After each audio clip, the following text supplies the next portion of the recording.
Hello दोस्तों, नमस्ते प्रणाम। मैं संगीता कश्यप अपने यूट्यूब चैनल में सभी दर्शकों का स्वागत करती हूँ। मैं एक विवाह गीत लेके आई हूँ दोस्तों। अगर गीत अच्छा लगे तो कमेंट करके ज़रूर बताना, लाइक करना, शेयर करना, मेरे चैनल को सब्सक्राइब करना और कमेंट करके ज़रूर बताना दोस्तों गीत आप लोगों को कैसा लगा। गोरी धोबिनिया धोवती का पड़ावा, दत्तवा में मिसिया जड़ाई जी।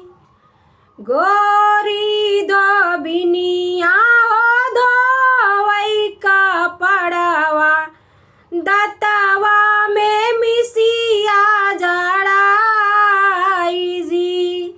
जवाने ई घाटे धोबिनी धोवई का पड़ावा, वही घाटे राजा नहाई जी।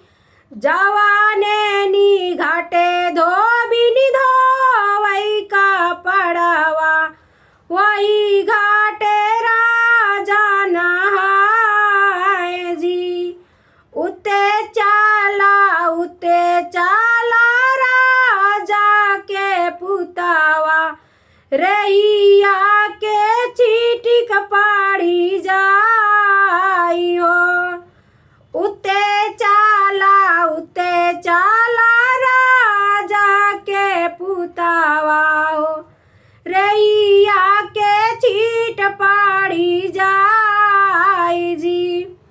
तुहारे नीले के धोबिनी रैया के चिटिया, मोरे लेके अतर गुलाब जी। तुहारे नीले के धोबिनी रैया के चिटिया, मोरे लेके अतर गुलाब जी। जाऊ मोरे राजा हम पेलो भाया, चला साते रहिया बटोर जी। जाऊ मोरे राजा हम पेलो भाया, चला साथे रहिया बटोर जी। रहिया बटोरी राजा डलारी भरावे, टपा टपा चुआइया सूजी। रहिया भराई राजा डलारी भरावे, टपा टपा चुआइया सूजी।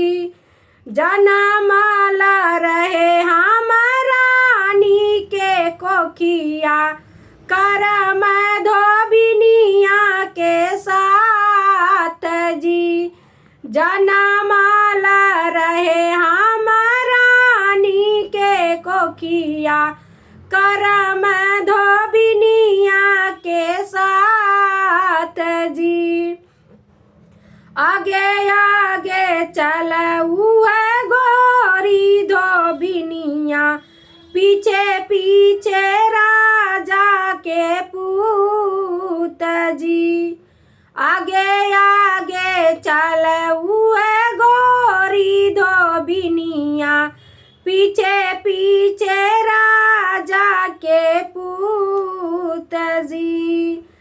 बिचावा उलटी जा बचिता वही धोबिनिया, राजा के डूराइया सूजी। पिछावा उलटी जा बचिता वही धोबिनिया, राजा के डूराइया सूजी।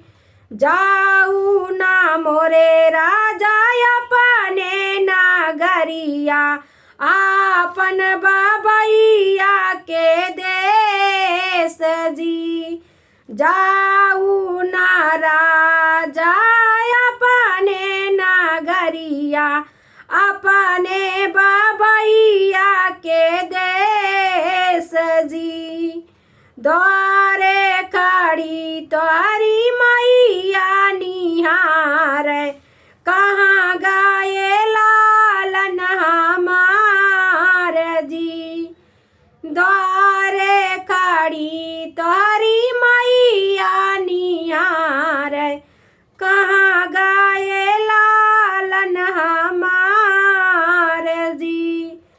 द्वारे खड़ी तोहरी मैया